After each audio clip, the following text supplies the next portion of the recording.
राज्यातील शिक्षक आणि पदवीधर मतदारसंघासाठी मतदान सुरू। 1 जुलैला मतमोजणी तर 5 जुलैला लागणार निकाल।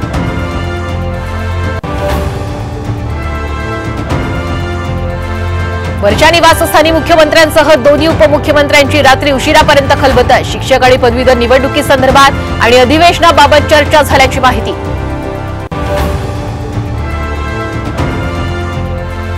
पंचावन्न जागा देणार असाल तर मान्य होणार नाही, वेगळं लढण्याचा विचार करू, अमोल मिटकरींचं स्वबळाचे संकेत।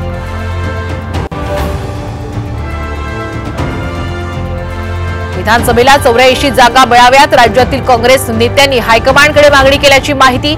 मग या नेत्यांशी चर्चा करून पुढील निर्णय घेणार।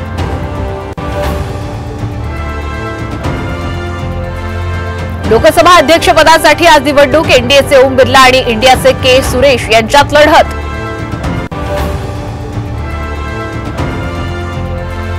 लोकसभेत नरेंद्र मोदी आणि राहुल गांधींमध्ये थेट सामना होणार। राहुल गांधींची लोकसभेचे विरोधी पक्षनेतेपदी नियुक्ती।